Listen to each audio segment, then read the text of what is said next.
If you've ever been dismissed by your own family, hit that like button and subscribe right now. You're not going to want to miss what happened next.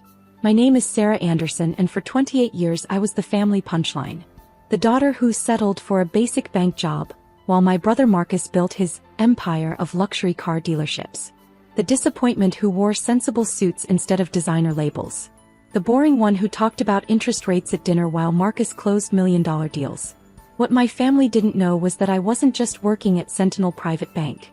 I was the youngest investment director in the institution's 127-year history, personally managing a portfolio worth $2.3 billion and controlling approval authority for every commercial loan over $500,000 in the tri-state area. They had no idea because I never told them. And I had very good reasons. Started 12 years ago when I was 16. My grandmother passed away and left me $50,000. Her entire life savings. She was the only person who ever believed in me, who saw past my quiet nature and recognized something my parents never did. The will was explicit. The money was mine alone for my education. My father demanded I contribute to the family by giving Marcus $30,000 for his first dealership down payment. When I refused, citing grandma's wishes, he said something I'll never forget. Your grandmother wasted her life savings on the wrong grandchild. Marcus is going places. You'll be lucky to manage a cash register. I invested that $50,000 in my education instead. Full scholarship to state school, but I used grandma's money for living expenses, networking events, finance certifications. While Marcus got family investments and constant praise, I built my career in silence. Summer internships at regional banks. Night classes for my Series 7 and 63 licenses.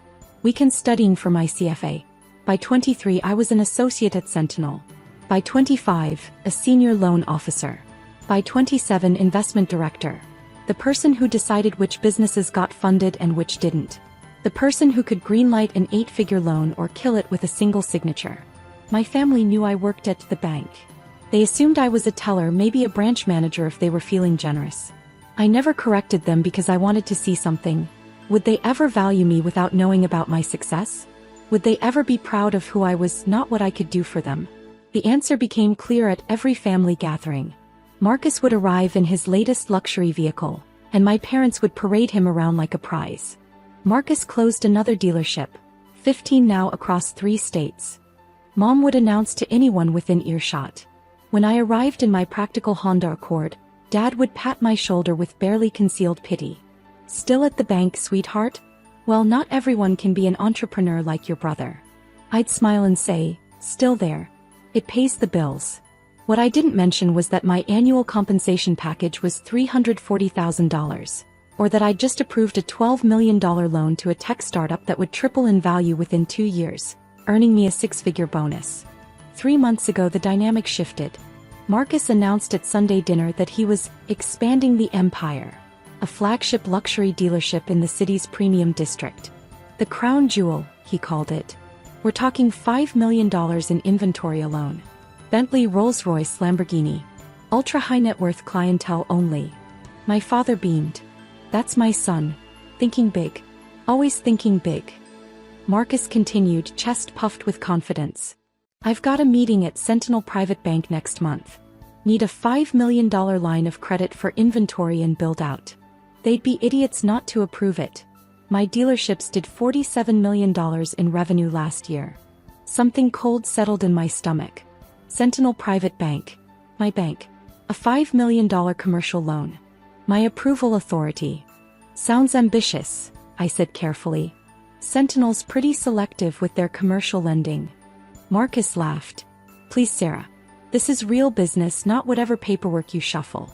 Banks fight over clients like me. Mom patted his hand. Sarah wouldn't understand this level of finance, honey. She's never dealt with real money. I took a sip of water and said nothing. But I was already thinking about Marcus's financials.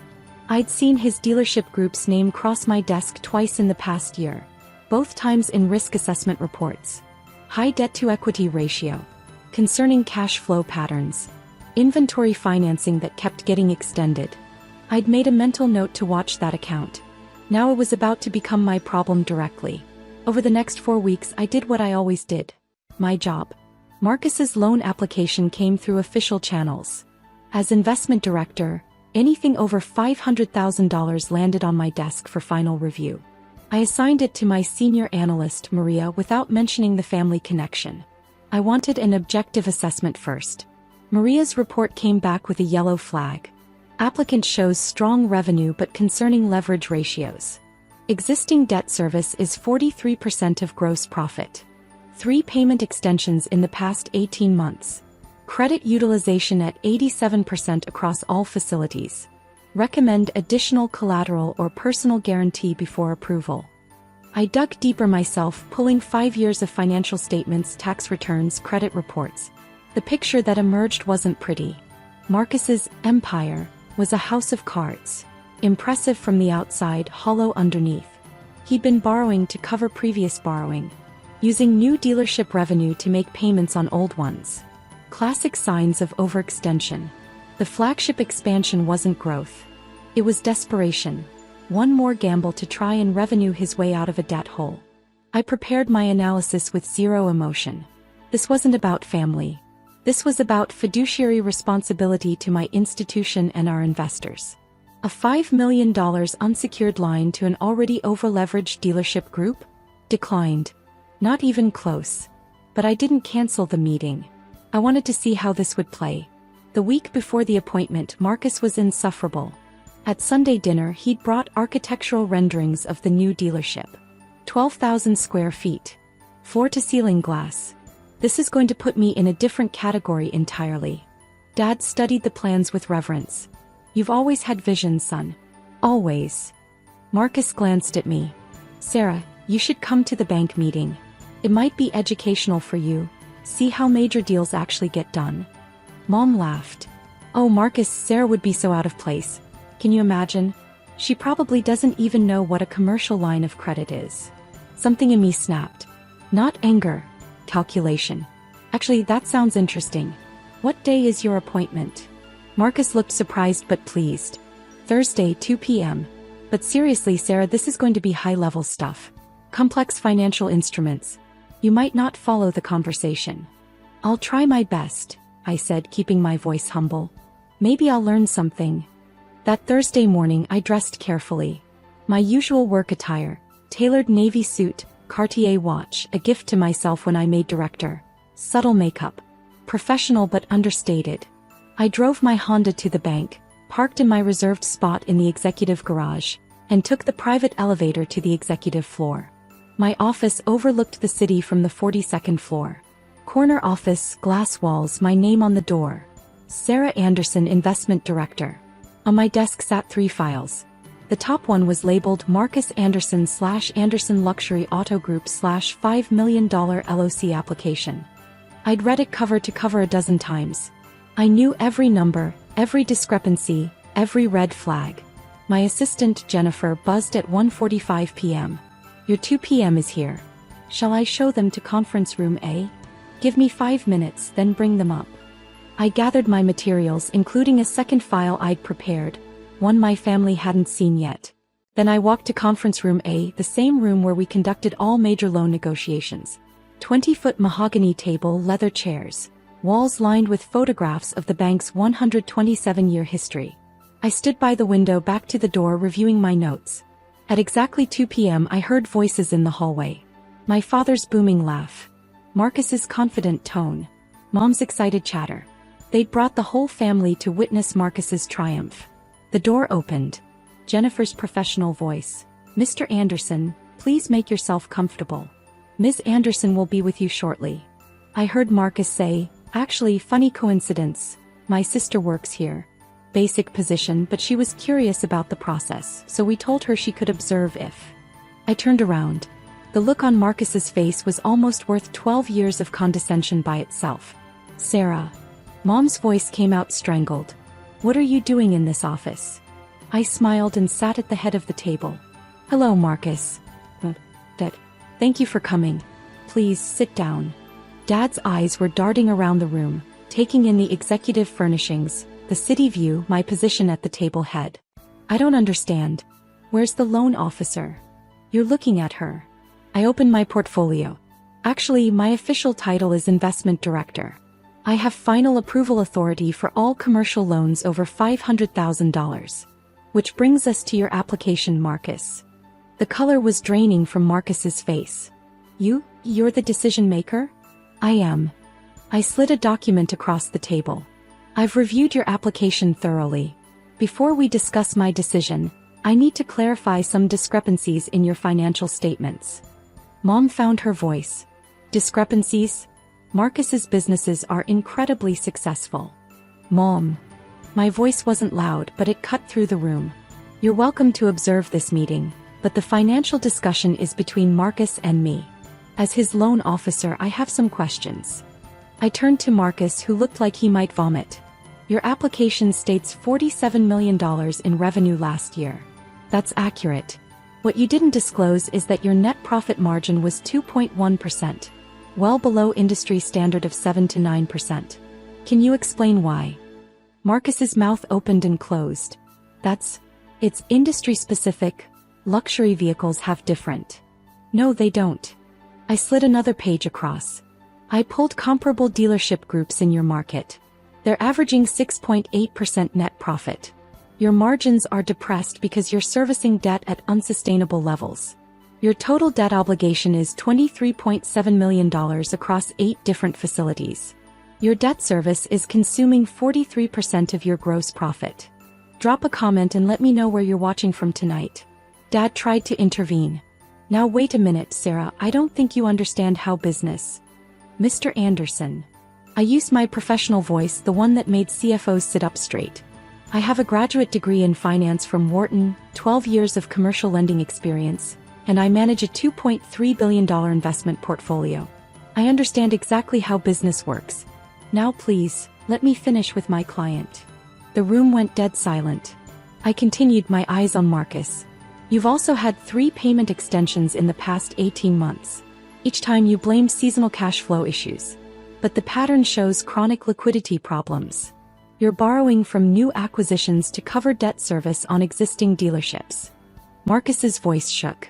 That's standard practice during growth phases. It's not. I pulled out a third document. I also ran a full credit analysis. Your personal credit utilization is at 87%. You have 6 maxed out credit cards with a combined balance of $340,000. You're 3 months behind on your mortgage, $47,000 in arrears. And perhaps most concerning, you've been pulling cash advances from dealership operations to cover personal expenses. That's not standard practice, Marcus. That's embezzlement from your own company. Mom gasped. Dad looked like he'd been punched. Marcus's face had gone from white to red. You had no right to dig into my personal. I had every right. You applied for $5 million of my bank's money. We investigate everything. I leaned forward. Here's what I found.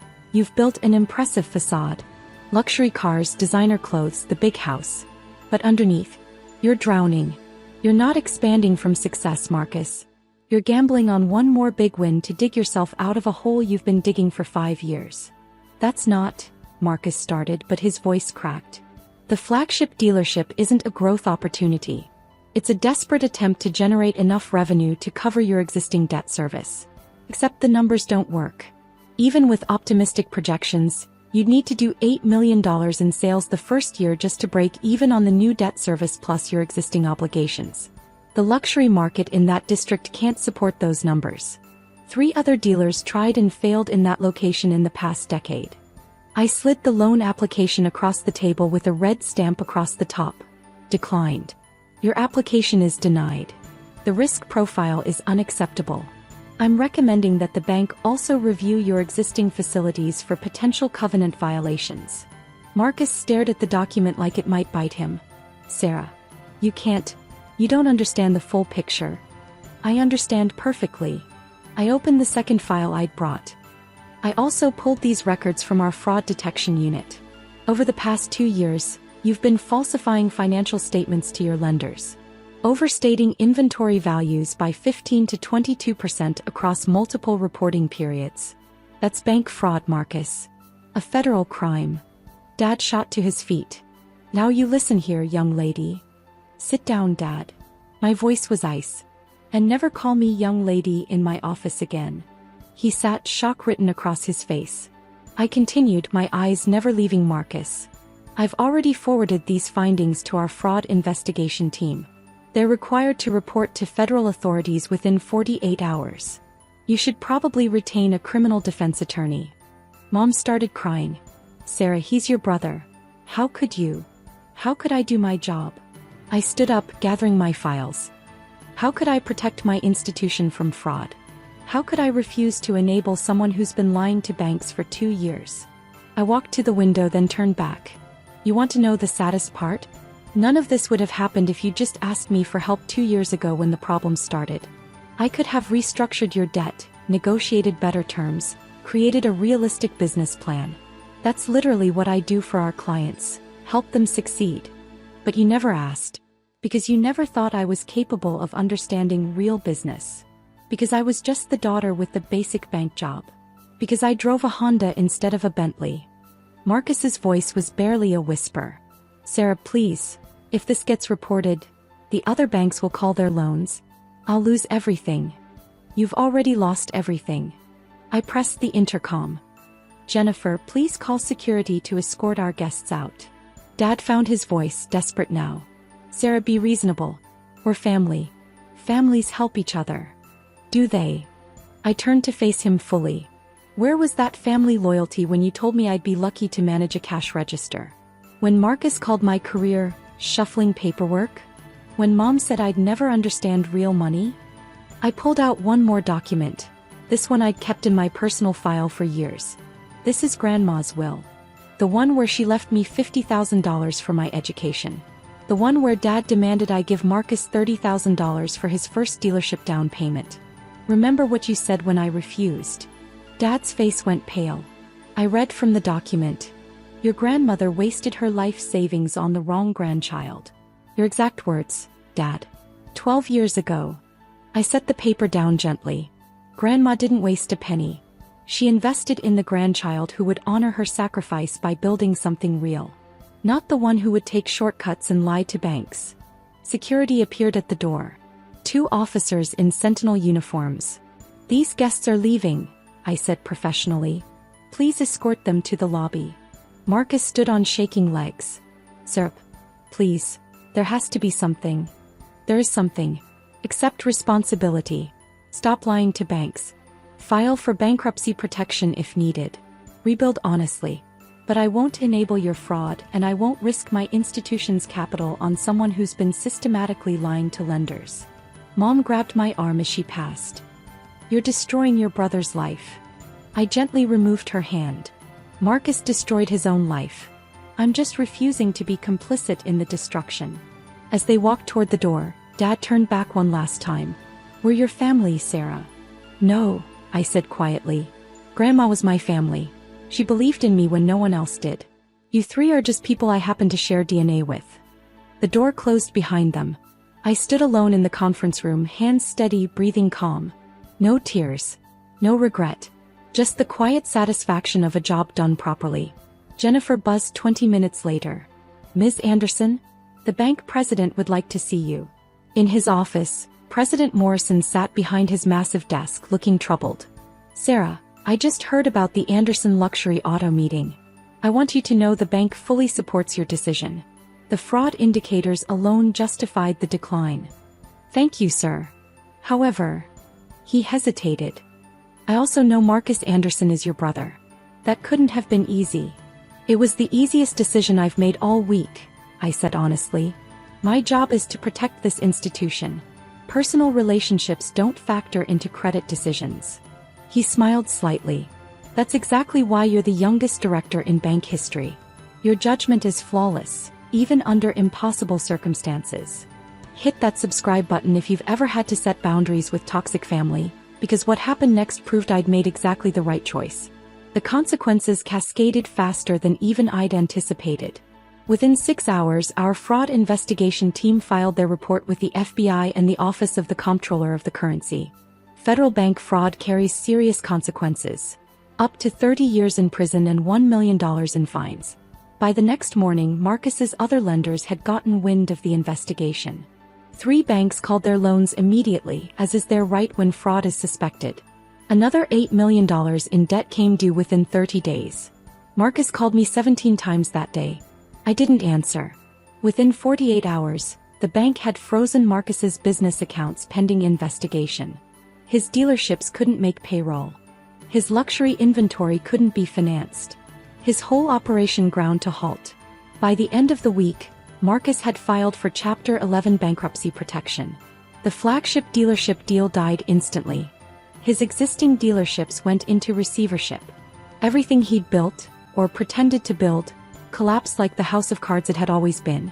My mother left 3 voicemails calling me vindictive, cruel, heartless. I deleted them without listening past the first few seconds.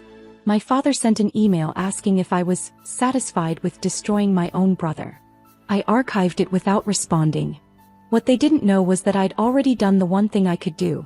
I'd quietly arranged for Marcus's hourly employees to receive their unpaid wages through a bank workforce protection fund. Not for Marcus, for the 63 people who'd lose jobs through no fault of their own. Because that's what you do when you actually care about people. You help the ones who deserve it. 3 months later I got a letter. Prison stationery. Marcus had been sentenced to 14 months in federal prison for bank fraud, plus 3 years probation and $280,000 in restitution. Apparently, Sentinel wasn't the only bank he'd been lying to. The letter was short. Sir, I was wrong. About everything. You weren't the family disappointment. I was.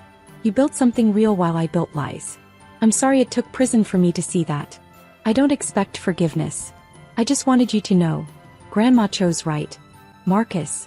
I kept the letter. Not out of sentimentality but as a reminder. Paper beats promises every single time. 6 months after the meeting my parents' number appeared on my phone. I almost didn't answer. But curiosity won. Hello. Sarah. Dad's voice sounded older, tired. We need to talk. About what? About how wrong we were. About how we treated you for 28 years. About how we enabled Marcus's lies because we wanted to believe he was successful. About how we dismissed the daughter who was actually exceptional. Silence stretched between us. Your mother and I have been in therapy, trying to understand how we failed you so completely. Our therapist suggested we might never have the chance to apologize if we didn't do it now. Okay, I said carefully. I'm listening. We don't deserve your forgiveness. Mom's voice came on speakerphone, thick with tears. We were terrible parents to you. We saw what we wanted to see with Marcus and refused to see who you really were. You deserved better. More silence. I appreciate you saying that, I finally said. I do. But I need you to understand something. I don't need your approval anymore.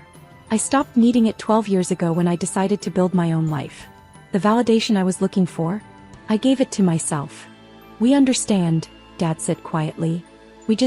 We want the chance to know who you really are. If you'll let us. I thought about Grandma, about what she would want. She'd want me to be strong but not bitter. Successful but not cruel. To set boundaries but leave the door open for genuine change. Here's what I'll offer, I said. Sunday dinners once a month. We start fresh. You ask about my actual life, my actual career, my actual achievements. No comparisons to Marcus. No dismissive comments. No assumptions. If you can manage that, we'll see where it goes. Yes, Mom said immediately. Yes, we can do that. And one more thing, I added. I want to start a scholarship fund in Grandma's name. For women pursuing finance careers. I'm putting in the first $100,000. If you want to contribute and be part of honoring her memory properly, you're welcome to help.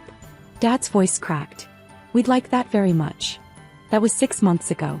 The Sunday dinners have been awkward, but genuine.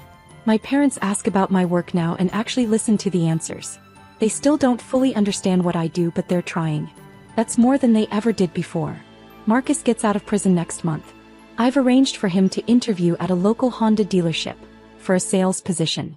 Entry level. It's honest work, and the manager is a client of mine who believes in second chances for people who've genuinely changed. I'm not doing it for Marcus. I'm doing it because it's the right thing to do. And because Grandma taught me that success isn't about crushing people who hurt you, it's about building something so solid that their opinions can't touch it. Last week I got promoted to Senior Vice President of Commercial Lending. At 31, I'm now the youngest SVP in Sentinel's history, overseeing a team of 43 lending professionals and managing a $4.1 billion portfolio. My office is bigger now. The view is better. The compensation package is ridiculous. $520,000 base plus performance bonuses. And you know what? I still drive the same Honda Accord. Because my worth was never about what I drove or wore or displayed. It was about what I built when no one was watching. About the character I developed when being dismissed. About the empire I created while being underestimated. Grandma knew that. She saw something in a 16-year-old girl that no one else could see. The quiet determination to prove that being overlooked doesn't mean being without value. Every time I approve a loan for a female entrepreneur, every time I mentor a young professional, every time I make a decision that protects my institution and the honest people who depend on it, I'm honoring her investment. She didn't waste a penny. She invested in exactly the right grandchild. If you've ever had to walk away from toxic family to save yourself, tell me your story in the comments. What would you have done? Does any of this feel familiar? Because sometimes the best revenge isn't revenge at all. It's building something so undeniably successful that the people who dismissed you have to confront what they missed. And then having the grace to offer them a chance to be better. Not because they deserve it, but because you do.